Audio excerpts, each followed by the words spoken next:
dice. You never know if it could change your life. Take a chance, you're neither wrong or right. You never know if you don't roll them dice. You better roll them dice. You never know if it could change your life. Hello, everyone. This is Rob, and this is Dungeon Master of None. And I have with us today a very special guest, Caleb Stokes. Hi, Caleb. Welcome. Hi, thanks for having me on, Rob. They've decided to do all of the construction work outside of my door. So. That's okay. They're doing. Everybody decided this was the best afternoon to do yard work for some reason. It's a Tuesday, some Monday. It's a Tuesday. Anyway, that's fine. That's what happens. Caleb, you're a RPG designer, writer, creator, developer, a Kickstarter extraordinaire. You're also a fellow podcaster, from what I understand. Yeah, I've actually been only known how to play RPGs, or that they were a thing that you could do with people, for about 10 years. Because when I was in my first year of teaching, I found that I had no friends, and an old friend of college had a D&D game going, and that was with Ross Payton's role-playing public radio. And so I sort of never played RPGs without actual plays. Like, I don't have the memory of like sitting around my mom's kitchen table and like playing with buddies in school, because I was an adult when I got into them. But I've been publishing them and podcasting about it ever since. So that's really interesting. That's an extremely, well, I guess it's actually not that unique, but I think it's relatively unique for somebody to have most of their experience be with actual plays. Do you now not do some actual plays, or is every game that you're in an actual play? Oh, I've played some games, like con games and whatnot, where we're not recording them and whatnot, and it's not like I don't do that. And I'm a pretty avid board gamer. That's one of the things we podcast about at the Mix 6, which is another one of the things I do, which is a beer review and kind of gaming focused podcast. And we don't record the board gaming stuff. We just do that for fun. But yeah, my start in gaming it was synonymous with performance. And I was sort of ambushed with it. I was just told to go to a D&D game, and he's just like, oh yeah, I'm the world's second most downloaded actual play podcast as of 2009. Well, and he's like, I'm like, what's that? And then we were on the air, and it was just, yeah. That's so interesting, and that's, well, I mean, good for you for rolling with it. Sometimes people will ask me about, or Matt and I, about recording our games or doing an actual play, and we'd like to, but with my regular players, I would never, I would never like ambush them, or I would make sure to give them lots of advance warning. So good for you for rolling with the punches. It's interesting. I've come across role-playing public radio before, but I did not realize until I was doing research how long it's been around. And in 2009, it must have been one of the top actual plays, because frankly, there weren't that many back then. Ross started in early, I believe it was March 2007. So he is a progenitor podcast. Yeah. It's pretty amazing how long he has lasted in the field, and how it has grown as he has, kept it on lock and, laid dead in the cut doing their RPPR thing. So, yeah. Yeah, it's a really interesting podcast, and it's got I like this. It's got a real, I guess, like broad mandate. There's a lot of different games that you all play and a lot of things that you cover, and you have a lot of interesting guests on. It's to me, that's the kind of thing that I like. It's fascinating. Obviously, actual plays are huge these days, but Critical Role only got its start in 2013, 2014 or something like that, and before that, it was a much thinner field. It came to the point at RPPR where I was getting so into gaming and writing my own stuff that there was only just so much you could force upon people in one RSS feed. Right. And while I still work with Ross, I've also gone full-time recently. This is my first couple of weeks being a full-time designer. since I've quit my job in education. So yeah, now I'm doing it all kind of on my own and in multiple projects for multiple people and myself and Kickstarter and stuff like that. Yeah. Yeah, so. I was going to mention that. You just launched your own tabletop RPG company. Just a couple of weeks ago. Hebanon Games, right? Well, I've launched it on Patreon. Okay. And there we are doing all of our playtesting and all of our playtest documents live for people who back as a per creation thing. Because Hebanon Games has been around for a while. When I wrote Red Markets, that was under the Hebanon Games imprint. Oh, gotcha. And that was like 2016. And part of the reason that was so successful, aside from the generosity of the nice people who backed it, was that we had done at least 2 full campaigns at that point as actual plays on our PPR. So you could listen to not only the entire game's rules in like a final form before you backed, but you had seen those rules develop. And so that's what we're doing at Hebanon Games. And just to kind of show you how we work, when we launch the Hebanon Games Patreon, if you're interested in that, we're just kind of open sourcing all sorts of stuff that we're currently developing and showing you the front end creative work of gaming. But I'm also writing about the Kickstarter I'm currently running for Phase Anatomy, which is something that has gone through 7 iterations already of playtesting, which you can listen to online, and is now on Kickstarter and in the more publishing thing. Because the great thing about the game design industry, is that it's not an industry, and anyone can do it. I think a lot of people are intimidated away from it from various reasons. And as an educator, that makes me sad, because like more games means more creativity and more cool mechanics and nifty settings. And I just want to show everybody that as long as you don't take it too seriously and realize it's a game, that it can be a pretty fun career that's pretty easy to do. So. No, I mean, you said a couple of things there that I really like and agree with. And one of them is I love that it's okay. Sometimes people do this the other way around, but as somebody who plays a lot of TTRPGs and board games and backs a lot of them on Kickstarter, sometimes you don't know what you're getting. And sometimes it's not clear that the people doing the Kickstarter know what they're doing until they've done it. And I really, I know that this is extra work and extra upfront effort for you, but I appreciate that you play test it and you actual play it for people so they know that they're getting. That's a commitment to the actual process that I really like.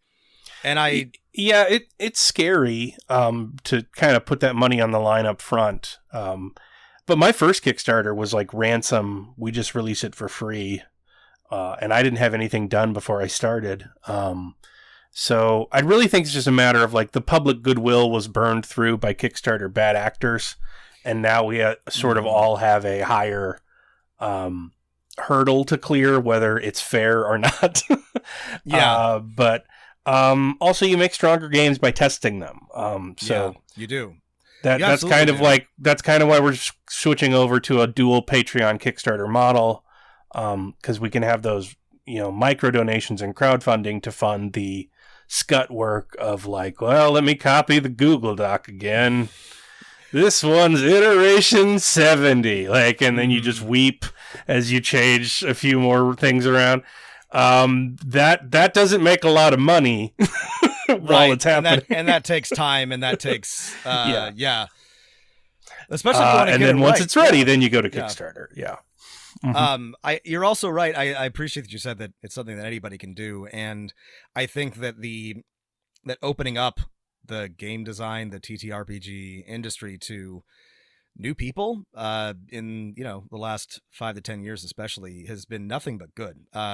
Great ideas, and people realizing that anybody who wants to and is serious about it and has the resources can launch their own game. And there have been a ton of really, really good, unexpected, small and medium and even large size games. And I think that's terrific. I'm really happy with the growth of that. So so like we mentioned, you have your own TTRPG company. You just went full time. That's very exciting. Do you want to tell me what that looks like? I'm very curious. Full time in this field is rare and interesting, and I'm curious how you got there, what made you decide to do that.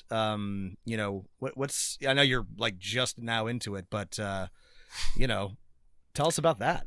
Yeah. So let's keep in mind this is 2 weeks in, so this might be like the last message of a man destined to go live under a bridge in a few weeks. Well, as far as anybody knows, as of the recording this podcast, you're a huge success, and yes.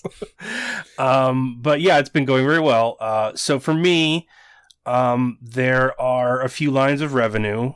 So I have Hebanon Games. I've got the sales of Red Markets and No Security, my 1930s Lovecraftian scenarios. So I get some money through DTRPG through that. And then we will also have the sale of FAM once it is ready to go. I don't count the Kickstarter money because it all goes into the book. And then the book comes later. And then once Phase Anatomy is ready to go, we're doing that POD. That'll be another revenue stream. Hebanon Games Open Design, or HGOD, on Patreon is a per creation, and I believe we're up to 200 something per creation, so I'm pretty thrilled with that. I do the Mix 6, which is my drinking podcast that I mentioned, and that is a pretty steady income. We're making about $1,000 a month on Patreon for our podcast, and it's more humor focused than RPG focused, but we still talk about them sometimes. And then the last thing is I now work for Arctream Publishing as a community manager and content creator. So I've launched another Patreon called Delta Green Dead Channels for the game Delta Green RPG, with the cooperation of Det Weiler and Tynes and Shane Ivey. And I just write spooky shit that comes into my head over there, and then we put it online, and if people like it, they buy it. And it's sort of like, I kind of think of it like the farm team, because I've written entire books for Delta Green before, like God's Teeth. So everything I've written for Delta Green started as an actual play before it was written down as a scenario. It was me improving, or it was me working off of a brief outline, and then people enjoyed it. And then that helped me pitch it to get it published. So we just kind of made that an official relationship, since we had done it a couple times already. So I run stuff through Delta Green Dead Channels. If people like the drafts and early stuff of it, then we start making it into a full-time scenario. So it's a lot of things, Caleb. Yes. I'm very impressed. I feel like I have too many. I'm juggling too many things sometimes, but this is a lot of different areas of expression. Which I think is great. I'm very easily distracted, and so I also do a bunch of things. But this is a lot of different paths that you're working on. You mentioned a couple times. I'm not going to beat around the bush. You're launching a very cool Kickstarter right now, Phase Anatomy, which I do want to talk with you about later because it looks great. But before then, I did want to bring up, you just mentioned Delta Green, which is extremely cool. And for our listeners who are mostly, I think, D&D players, but interested in other systems and other settings, can you talk about sort of like what Delta Green is?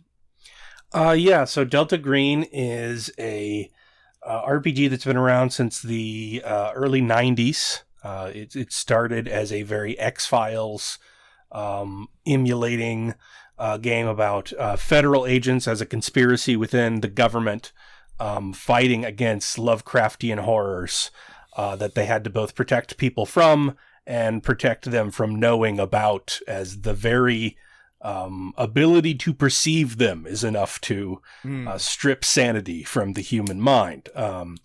And that game has evolved. It is sort of a,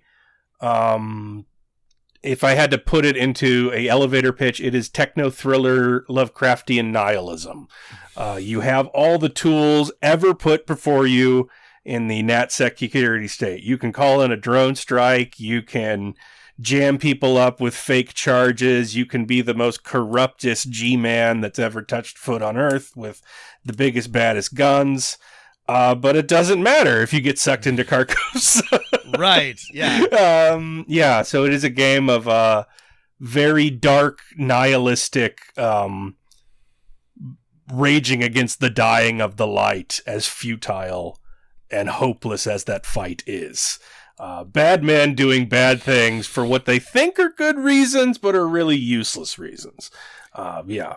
I love Delta Green. I've never had a full campaign, but I've had the opportunity to play some one shots at cons and things like that, and it's fun. I love that. I love losing. I love going insane. I mean, Matt and I's probably our second favorite or most common played RPG after D&D is Call of Cthulhu. So if my character sees something horrible and loses his mind or gets eaten by a horrible entity or monster from somewhere, that's a good game for me. I enjoy going into my RPGs expecting dramatic nihilistic failure. So Delta Green is a ton of fun.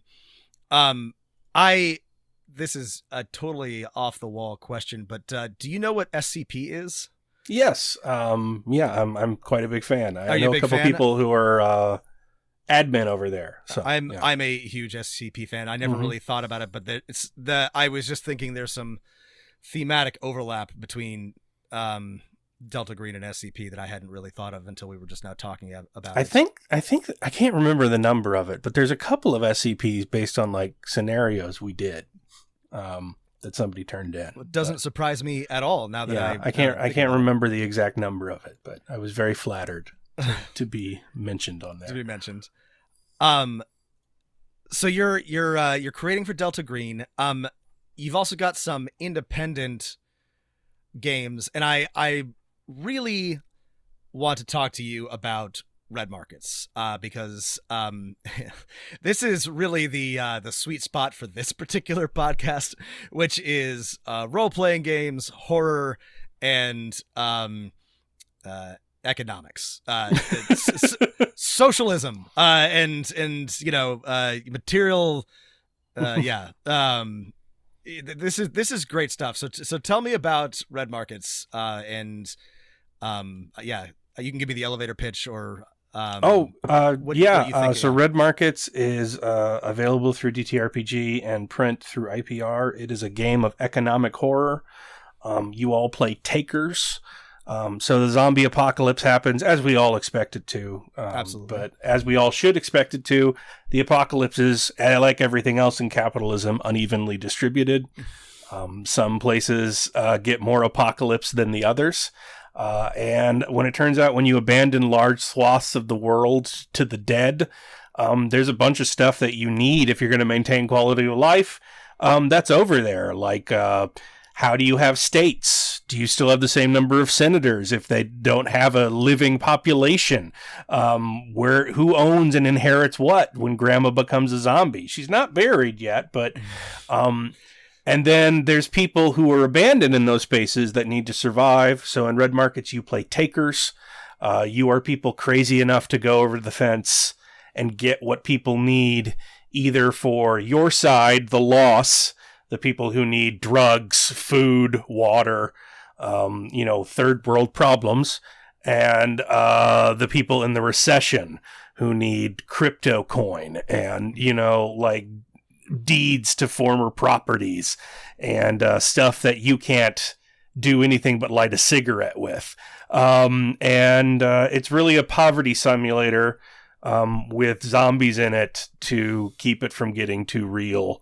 I took a lot of ideas from Ruby Payne's framework for understanding poverty and my experience as a rural high school teacher, and couldn't really make an RPG about that without just being very, very sad. So there's zombies in it, and you can at least shoot these problems. So that's Red Markets, yeah. We spoke a few months ago to a creator, Olivia Hill, who made a game called iHunt. Oh yeah, I love that game. That's great. Which is the same thing, right? It's really about poverty. It's about gig economy. It's about trying to make it in an increasingly cruel capitalist system. But oh yeah, she beat me to it. I had monsters. No, I love it because it's the same approach, right? It's you want to talk. I had a whole supplement that I was going to write called Hunt for America, where if you killed vampires, they'd forgive your student loans. But Olivia beat me on the trigger there. iHunt's too perfect for that. So I love. I think that's so interesting because I also, I like to approach things through games much the same way, and iHunt really appealed to me because as somebody who has struggled his way through the gig economy more than once, it was fun and appealing. And so you trying to sort of model, but also, not make it miserable, your, rural teaching experience through this is really, really interesting. You've got 2 dice, black and red. I mean, it's terrific. So it runs off the profit system, which is what we're currently playtesting the next game in that on Hebanon Games Open Design. So if people are curious about how that system works in a new setting. So, I think this is terrific. All of this stuff will be linked to, but this is I really like the idea of economic horror. I think that's a very clever way of situating this particular game, which sort of brings me to my next question, because we've been talking a lot about Delta Green and about Cthulhu mythos and horror in general. And even though it's May, it's June now. What month is it? It's not anywhere near the spooky season of Halloween, because of a lot of books that have been coming out. We've been talking a lot about horror on this podcast and our approach to it and running games. And I guess I'm sort of like wondering what your experience is playing and running horror campaigns is, and I guess how that differs from your standard, I guess, Dungeons and Dragons, power fantasy type game. How you approach that differently or how it plays differently. Well, I think the first thing to do is to find players like you, who I would categorize as good role players. And the measure I make for that is liking to lose. People who like Call of Cthulhu, who laugh maniacally when their character gets consumed by something horrific. That's the kind of person who's there to tell a good story. So, and if you're doing a horror game, you're not going to have a power fantasy. You're going to have a depowerment fantasy. It's not going to be about agency. It's going to be about helplessness. So you got to have everybody on board for that at the start, because it would be very different than your average D&D campaign. If you're doing something horrific in the long term. I think you need safety tools, obviously. No one can have fun and tell a good story if they actually feel genuinely unsafe. There's no catharsis there, so have safety rules and trigger warnings and X cards and everything you need there. And otherwise, just... well, the thing I like about Delta Green is also they don't call it economic horror, but it's not austere. Like, it's not 1920s Lovecraft where monsters only live in Latin on the estate of some New England old money inbred Habsburg kid.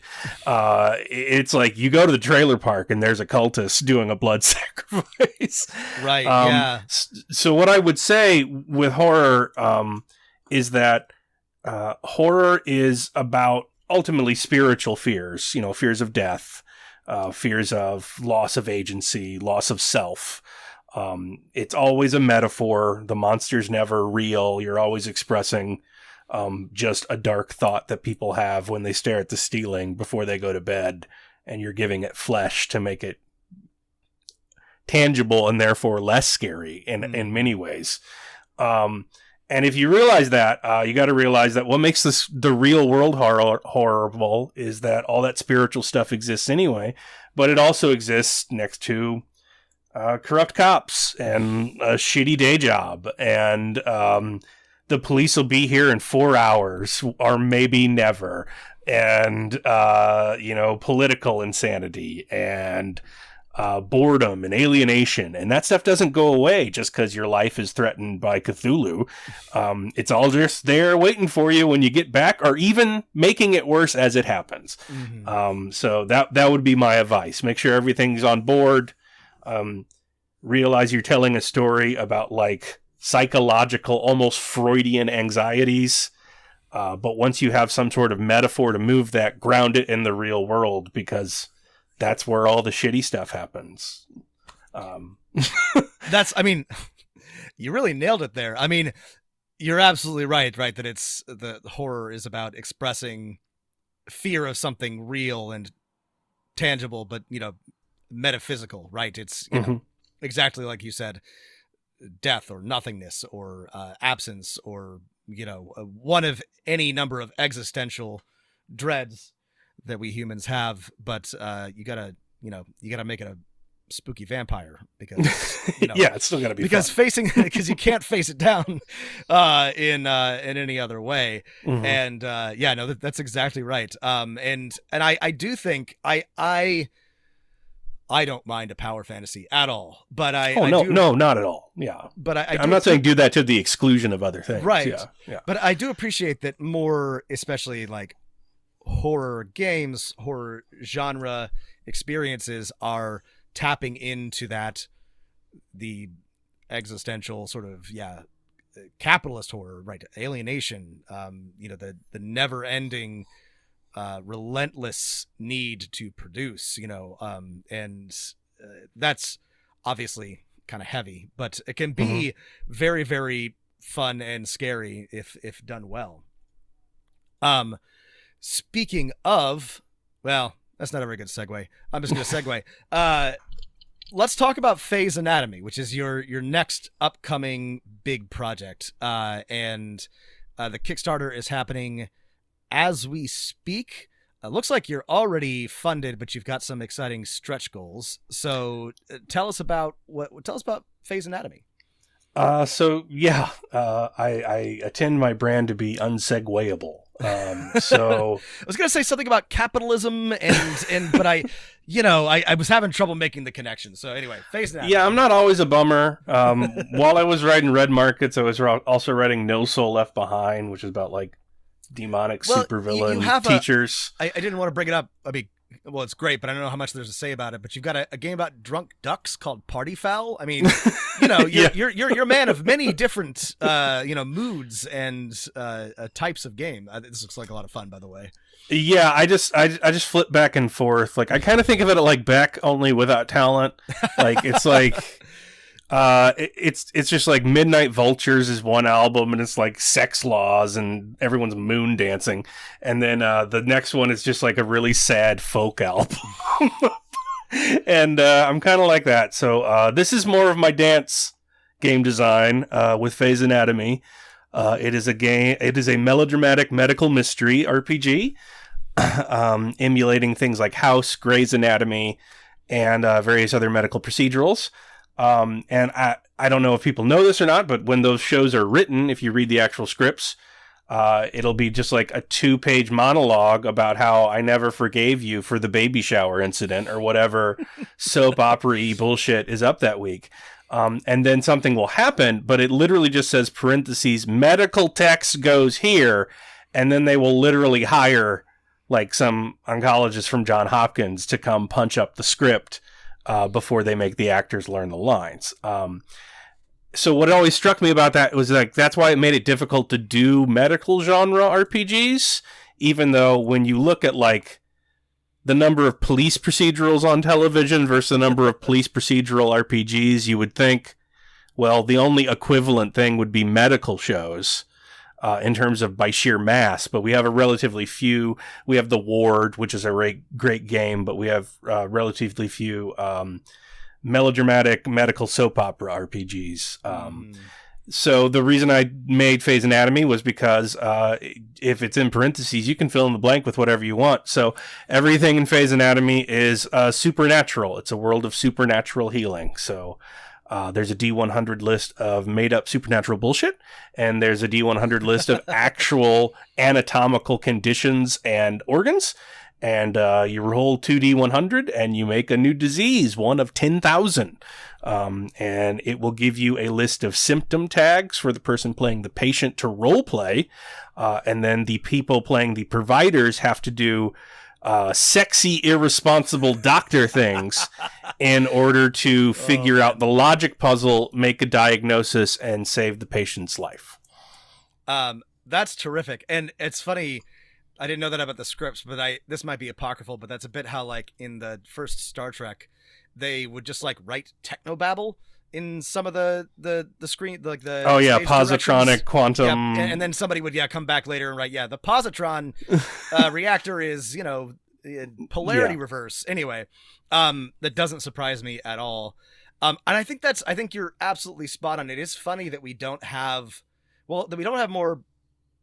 You mentioned police procedurals, but explicit police procedurals, but especially like medical procedural games, because and this is not a bad thing, by the way, they're formulaic. They're incredibly formulaic. Like every ER, Grey's Anatomy, House, they really, like, almost every episode has a very, very simple, straightforward structure. And people like that. I like that. Everybody enjoys that. But that makes it very easy to sort of like create, or potentially, theoretically, very easy to make a game out of. You can, have a nice, like, episodic structure. But there's very little creativity on my part. The medical genre of procedural is like timed to a watch. If it's an hour, meaning a 45-minute with ad show, you could set a timepiece to it. So the mechanics were there. The only difficult part was being crazy enough to write 2 D100 lists with hierarchical organizations that made these symptom tags. So just being weird enough to not bother to type that much was the only thing I did. The game, because it is formulaic, you can play it in 90 minutes. We have a website that we are hoping to fund. That means it can be just played online. And if we get it funded enough, we hope to make it mobile. So pre-COVID, my plan for Phase Anatomy was to make this the convention game. Like, load it up on your phone. You don't need the book. If somebody's played it before, they can teach you the rules. Your character sheet tells you everything to do, and just play the weird supernatural doctor game. But we still kind of have that going. So you could play it with the book and character sheets and dice and traditionals, or you could just play it online. And it's 90 minutes. It's a gas. You're just making dumb jokes with your friends. There's nothing to prep. The book does everything for you. So, it's GM-less, it's diceless. I'm looking at, you've got a great example here, right? You basically, on your big chart of diseases, you've got a supernatural side, and you've got a natural side, and you combine them, and you end up with, your example is great, transubstantiative trachea. Yeah, you need that. You don't want. Yeah, we're gonna have to get that taken care of. We're gonna have to listen. You need that. You need that to astrally project, man. That carries the wine. It shouldn't be the wine. It's I can see this just being a hoot. Hopefully, post-COVID, I'll have a chance to play it at a convention. So I mentioned, and I'll put this in the show notes, but it's currently being kickstarted, and this episode will probably go up this week. Let's see, you have 19 days to go as of June 8th, so I guess end of June, and lots of cool stuff happening here. And if you're listening and you're interested, please back. There are many people who are doing the remind me when it ends thing, and we can see that now. Thank you for putting them on the dashboard Kickstarter. And if even half of those convert at my lowest tier, we'll still get like $5,000 more from where we are now. But if you back now, I'm going to have to announce more stretch goals like medical illustrations. Jessica Nugent is working for us now, and she is an actual medical illustrator. So we got her to stop wasting time by actually, helping people learn how to heal actual diseases. And now she's just going to draw a bunch of made up bullshit in my book, like what happens when you get a Fey egg and your inferior vena cava, or what does narcissistic Ebola look like? So we will make a much cooler book and a much cooler product if you guys back, and everyone will get it. It's POD, so the more the merrier, literally. So yeah. It looks great. I've backed it. I can't wait to see. Oh, thank you. How this turns out. Well, that's what we do here. We back people. I mean, this is great. Anyway, I'm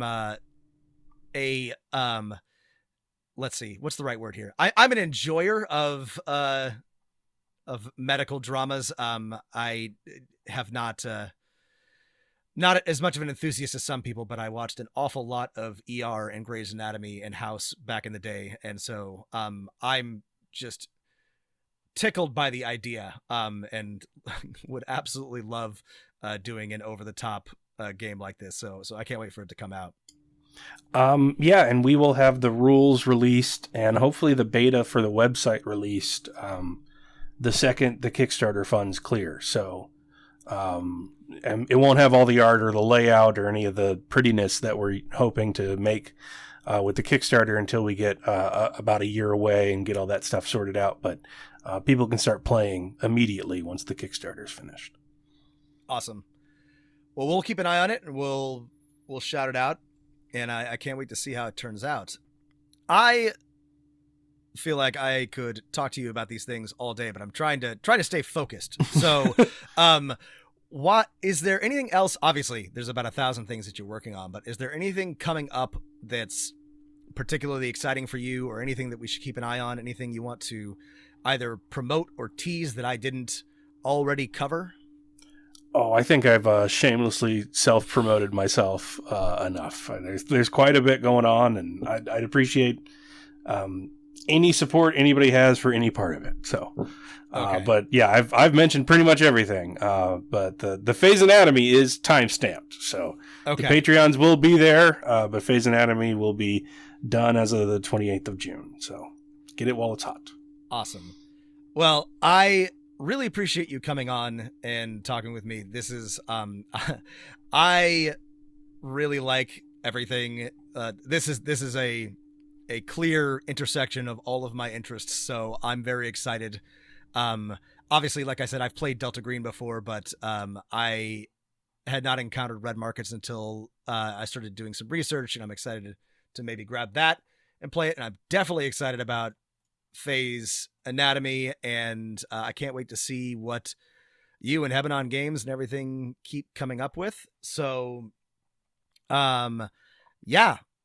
We'll keep an eye on everything, and we'll let everybody know what's going on.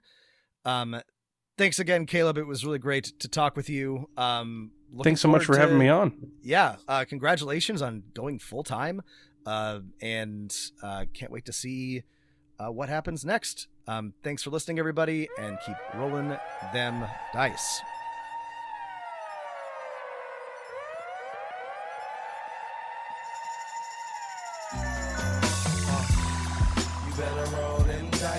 You never know if it could change your life. Take a chance, you're neither wrong or right. You never know if you don't roll them dice. You better roll them dice. You never know if it could change your life. Take a chance, you're neither wrong or right. You never know.